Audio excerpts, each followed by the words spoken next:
Oh yeah, yeah, and I think I think Dylan does that himself. These retrospective or the bootleg series, Telltale Signs, that latest album is just great, But I think you've got to get a sense of the changes that he's gone through, and particularly those last 3 albums of original material, Modern Times, or what is it, Time Out of Mind, Love and Theft, and Modern Times, are these really fantastic meditations on sort of end of life, on aging, but still have this visionary edge to them. He's still angry. But it's fun, and he's still very cynical. I mean, there's a point. One of my favorite songs on Time Out of Mind is Highlands, which is this long, sort of rambling story that he tells. And he says, I think what I might need is a full-length leather coat. And he says something about, if I had a conscience, I just might blow my top. And he says, well, what would I do with it anyway? Maybe take it to a pawn shop. So he's got this cynicism that, I don't know, speaks to me. And I think the students will get into it. Yeah. Any general comments you'd like to make? Any thoughts you'd like to pass along? About Dylan? Dylan, the class? Well, part of what I've had to deal with, and this is one of the things that informs a lot of my teaching, is I don't mind teaching things that I'm not an expert in.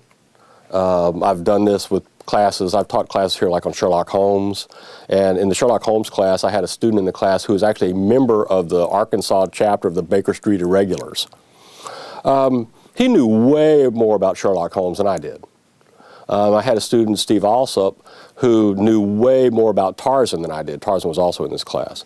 And what I've learned to do is to use these students as resources and let them, contribute as much as they want to.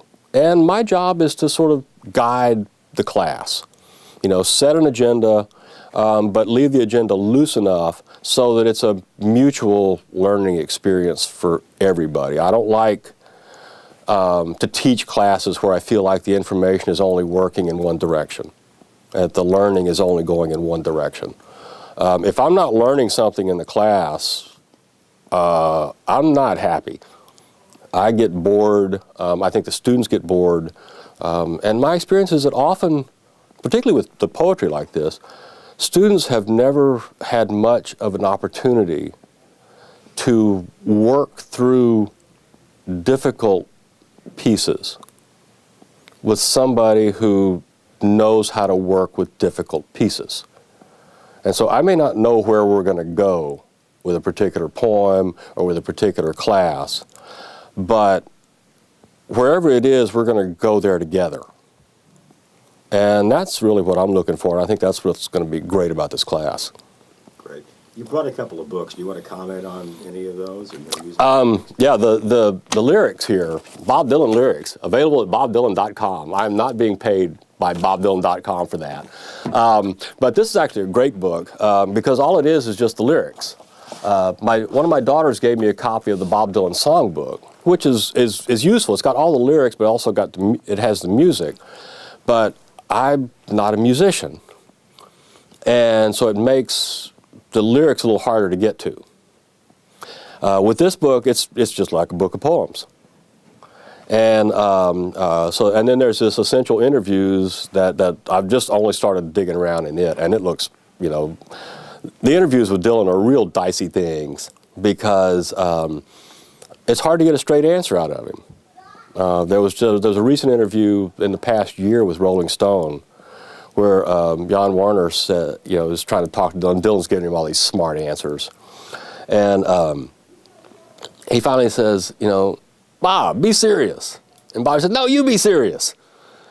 And it was a turning point in the interview, and it was just fascinating to hear Dylan talk about his work.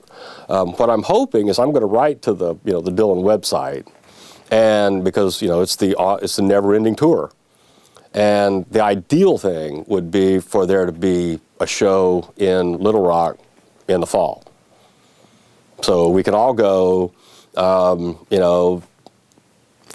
in my fantasy, I'd like to get Dylan to come to the class when he came through town. I'm not going to hold my breath for that, but if I can at least get a letter saying, no, I'm not coming, that would be cool.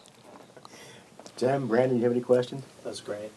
Okay. That's great. In 1966, I believe it was, my wife was in California, and she went to see this guy called Bob Dylan. Ah, And there were 200 people in the venue. He sat up there for 2.5 hours. Oh, wow. Singing and playing harmonica. wow, wow. Yeah, actually, a friend of my wife's in my wife's book club just sent her a little brief piece that she had written because she was in college with Bob Dylan. And some of her friends are putting together like a multi-part essay of, like Bobby Dylan or Bobby Zimmerman at college. So it's good. It should be real interesting. I think it's going to be fun. Are you happy with what we've done? Yeah, yeah. Good. Was this okay? We are as well. Oh, yes. Very good. I heard an old Stabler. Oh, uh-huh. I renovated. I was listening to you and not Uh-oh. my instructor. Uh-oh. Ooh. Yeah, I can be kind of loud, I guess, but I like to project. Yeah. Well, the class I was in, I was not real thrilled with. You were more interested. But I think this is going to be fun.